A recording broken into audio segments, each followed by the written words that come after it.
Hello everyone, welcome back. Hope सबकी preparation अच्छी चल रही होगी। और आज का वीडियो जो है एसबीआई पीओ मेंस के एनालिसिस के रिगार्डिंग है। मैंने एसबीआई पीओ का रीजनिंग का सेक्शनल दिया था और मैंने इंग्लिश का भी सेक्शनल दिया था मेंस का। तो पहले रीजनिंग का देखते हैं, फिर इंग्लिश का देखेंगे।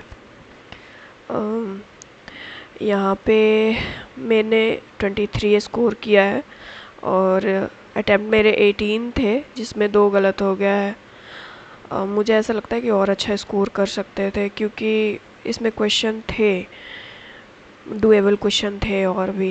बट पहला मॉक है तो मे भी हो सकता है। बाकी और भी आगे देंगे तो देखेंगे कितना इम्प्रूवमेंट हो रही है। एनालिसिस कर लेते हैं इसका।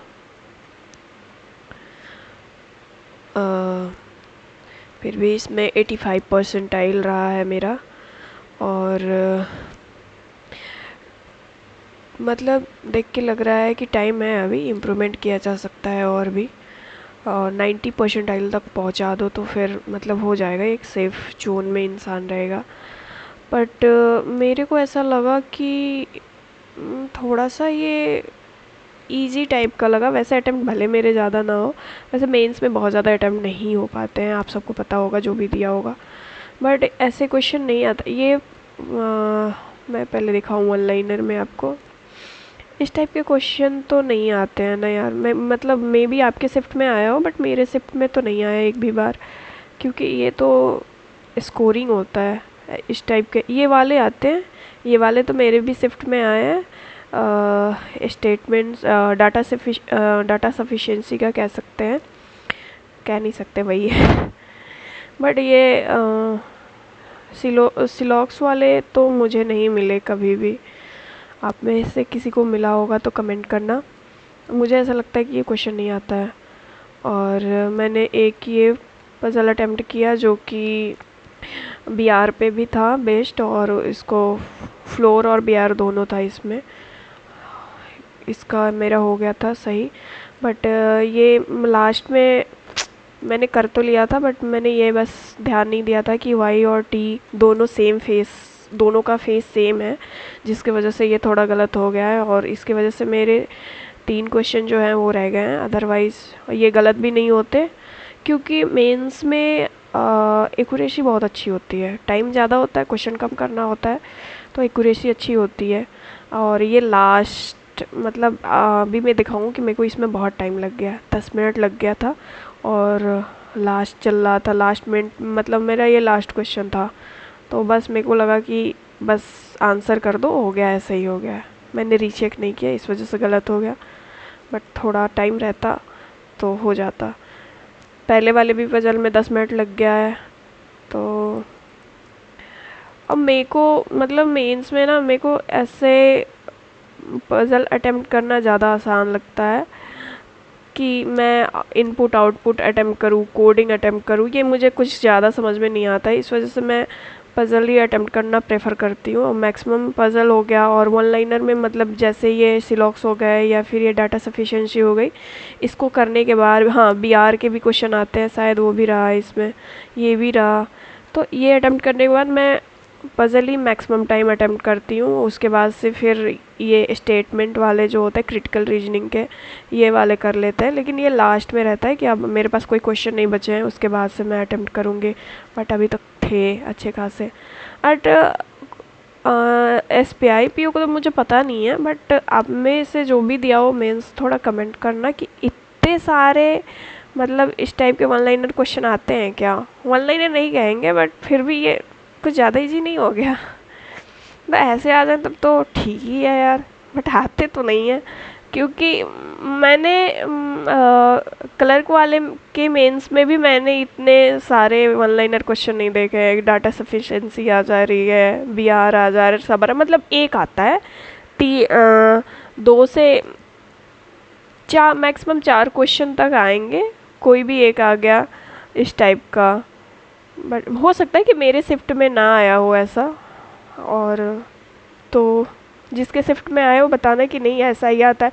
एक चीज़ और बताना कि ये गार्डली का जो हम मॉक दे रहे हैं मेंस का, मतलब क्या ये एग्जैक्ट एग्ज़ाम लेवल है क्योंकि ओलिव का भी मैं देती हूँ, तो ओलिव का तो एग्ज़ाम से बहुत ऊपर है, और इसका मेरे को लगा कि एग्जैक्ट एग्ज़ाम लेवल है तब तो कोई बात नहीं, बट क्या फ़ायदा कि नीचे का प्रिपरेशन कर रहे हैं, फिर कोई मतलब नहीं है उस चीज़ का।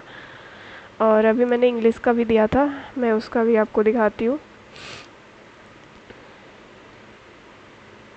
और अगर जो मेरी आवाज़ थोड़ी अच्छी नहीं आ रही होगी तो अवॉइड करना, क्योंकि सीजनल चेंज की वजह से थोड़ी दिक्कत हो रखी है। इंग्लिश में मैंने यहाँ पे 37 अटेम्प्ट किया आउट ऑफ 40, और 3 गलत हो गए, और इसका तो मैंने एनालिसिस भी किया था। और जो 3 गलत हो गए ना, मतलब मैं क्या बताऊँ, ऐसे सिली मिस्टेक्स हुए हैं, क्योंकि अटेम्प्ट होते जा रहे थे तो मुझे ज़्यादा करने के चक्कर में ये है कि मेरे को ये भी करना है, ये भी करना है, मतलब ध्यान नहीं दिया मैंने एरर के। मतलब जनरली मैं एरर के क्वेश्चन नहीं अटेम्प्ट करती हूँ, अगर जो मेरे पास और सारे क्वेश्चन के ऑप्शन हो। तो मेरे सारे क्वेश्चन हो गए, मेरे पास होने के बाद 5 मिनट बचे हुए थे, तो मैंने बहुत ही अंदर से हिम्मत ला के एरर के क्वेश्चन करने की कोशिश की। उसमें भी इन्होंने एक सिंगल एरर नहीं दिया है, 2 एरर दे रखा है। फिर भी मुझे लग रहा था कि कहीं मेरे एरर के क्वेश्चन गलत हुए होंगे, और ये दोनों सही हैं। जबकि यही कहते हैं ओवर कॉन्फिडेंस कभी नहीं रखना चाहिए। और मुझे लग रहा है कि मैंने ये क्वेश्चन ध्यान से पढ़ा ही नहीं है, डायरेक्ट आंसर यहाँ पे मुझे दिखा, और मतलब नंबरिंग था ना, पहला क्वेश्चन था नंबर वाले क्वेश्चन में, जो देख रहे हैं कि अब किसी भी आरसी में आप देखते हो कि अगर जो इस तरीके के कीवर्ड्स मिल जाएं जिसमें अमाउंट मेंशन हो, तो उसको करना ज़्यादा आसान होता है। और मैं इसी चक्कर में ओवर कॉन्फिडेंस में मुझे ये दिखा कि चलो हाँ ठीक है, ये भी तो वही है, इन्वेस्टमेंट और प्रॉफिट में ध्यान ही, बेनिफिट में ध्यान ही नहीं दिया, तो इस वजह से ये गलत हो गया। फिर ये भी मतलब क्या बताऊँ मैं, कुछ बोलूँगी ही नहीं इस पे। और ये गलत हुआ है, तो सारे सिली मिस्टेक्स हुए हैं, अदरवाइज़ मेरे 37 आउट ऑफ 40 मतलब पूरे सही होते हैं। ऐसा ही ये क्वेश्चन गलत होने वाले नहीं हैं, तो मैं इसको कंसिडर भी नहीं करूँगी। चलो ठीक है, सिली मिस्टेक्स तो होते रहते हैं, सबके साथ होते रहते हैं, इसके वजह से परसेंटाइल भी गिरा होगा मेरा पक्का। हाँ 72%। चलो लेकिन अभी है टाइम, मतलब पहला मॉक है तो ठीक है, ओवरऑल कहेंगे ओके ओके है, और इसको इम्प्रूव कर सकते हैं, बहुत अच्छा कर सकते हैं, क्योंकि अभी है टाइम। प्री के बाद महीने का टाइम मिलेगा, और उसके बाद तो सारा फोकस मेंस पे ही रहेगा। होप कि प्री क्वालिफाई हो जाए। चलो वैसे कह तो नहीं सकते, क्योंकि हमारा तो प्रिपरेशन अच्छा ही जा रहा है, और सब यही उम्मीद करते हैं कि हो ही जाएगा, तो करना तो पड़ेगा ही। और अगर जो मैं ये कहूँगी कि मेंस का प्रिपरेशन तो सबको करना चाहिए, जिसका प्री हो रहा है नहीं हो रहा है सबको करना चाहिए, क्योंकि अभी हमारे पास मतलब बहुत एग्ज़ाम है। IBPS PO क्लर्क दोनों हो गया, SBI PO क्लर्क हो गया, फिर RRB वाले हो गए। तो अगर जो आप मेंस का प्रिपरेशन कर रहे हो तो किसी एक एग्ज़ाम में वो आपके काम नहीं आएगा, तो नेक्स्ट में तो ज़रूर काम आएगा। तो ऐसा नहीं है कि ये आपका टाइम वेस्ट हो रहा है, या ये इम्पॉर्टेंट होता है। और आप प्री के साथ मेंस करते हो ना, तो वो प्री को भी एक एज देता है, उसमें मार्क्स अच्छे आने शुरू हो जाते हैं। तो आप प्री के साथ मेंस भी करा करो। वेल अब नेक्स्ट जब देंगे तो उसका भी एनालिसिस करेंगे। अभी के लिए इतना ही, बाय बाय।